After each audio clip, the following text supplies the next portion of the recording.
Ito pong complaint for impeachment ay pinirmahan ng 17 complainants. Ang mga galing sa civil society organizations, galing din sa religious sector, galing din sa ibang grupo.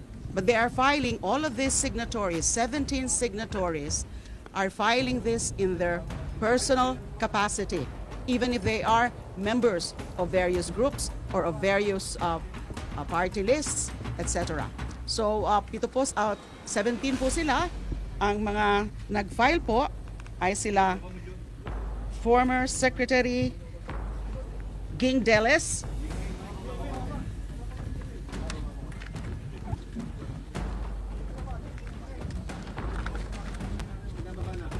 former Secretary Ging Deles, Father Flaviano Villanueva, SVD, Gary Alejano of the Magdalo, and Alice Murphy as the Urban Poor Group,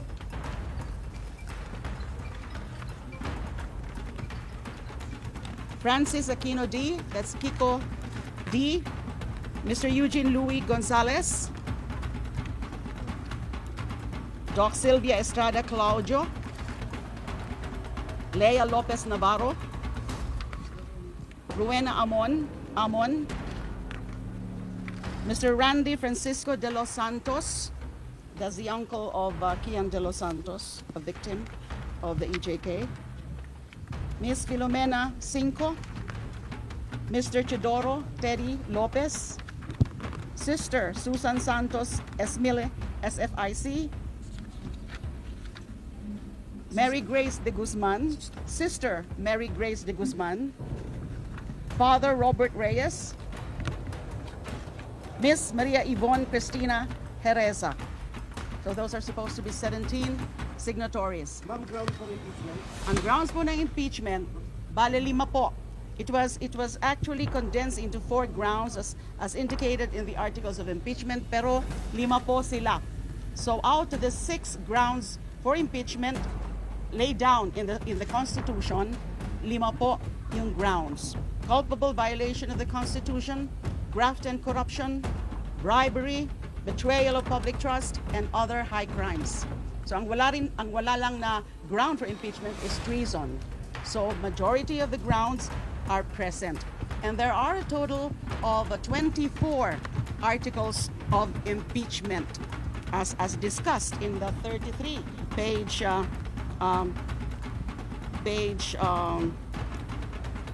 complaint.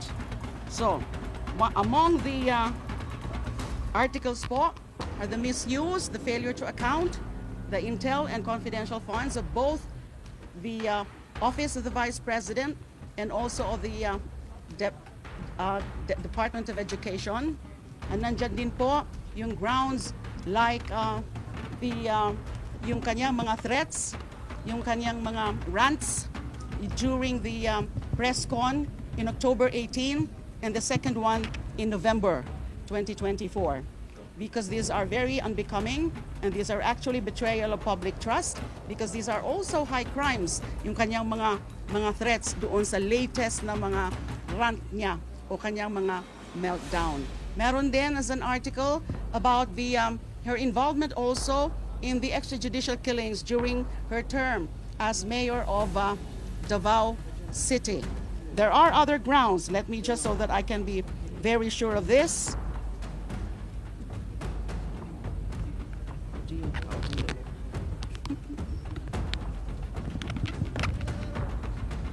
I'll just read from the complaint.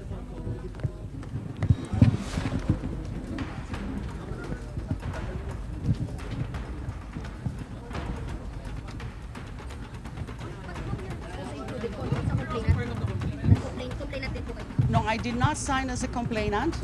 I'm supporting this move, and at the same time, I was designated by the group as a spokesperson. But there are actually two signatories who are part of the ML, or Mamamayang Liberal, in the same manner that there is a signatory part of Magdalo and a signatory part of Akbayan. And the endorser is Congressman Percy of Akbayan. Based on your information, where is the Secretary General or for sure ba, i-receive na yun ng Office of the Secretary General, yung impeachment complaint? Opo, yun po ang ano namin. Pinapahintay nga po kami. Kasi I think he's attending to another official duty of his. So his staff told us to just wait for him. So this will definitely be filed today. And then, you know, that another article is the respondent left DepEd with nearly 7 billion pesos in unliquidated cash advances. Isa po yun sa mga articles. And then there's the rigged bidding of laptops and other electronic devices during respondents' time as DepEd secretary. And then they were also respondent and members of her family engaged also in bribery and or in the unexplained receipt of hundreds of millions of funds from known drug personalities. And then we also cited, the complainants also cited as among the articles of impeachment, the respondents' acts of coddling, defending, and otherwise acting as an enabler of Pastor Apollo Kibuloy. So we will be filing this, and it's good that the section is here already. How do you feel lang? Kasi si President Bongbong Marcos already sent a message to Alam nyo, may isang tanong. Wait lang, how do you feel po na, you know, the President has already spoken and he said to the congressman, the House leaders na huwag na natin pagkukunan ng pansin ng impeachment? How do you feel po? Okay. Paano ito usan? Under the Constitution, a citizen can actually file an impeachment with a member of the House of Representatives as an endorser. So hindi namin tinitingnan yung mga ganyan because ayaw nga namin yan na maging, ma-perceive kami as favoring any of the political protagonists now, di ba? Talagang decision po ito ng mga individual na mga nag-file coming from various groups. Ayaw naming kumumpas o sumama sa kung anuman na mga moves nila, yung mga nasa gobyerno ngayon, including the president. We cannot be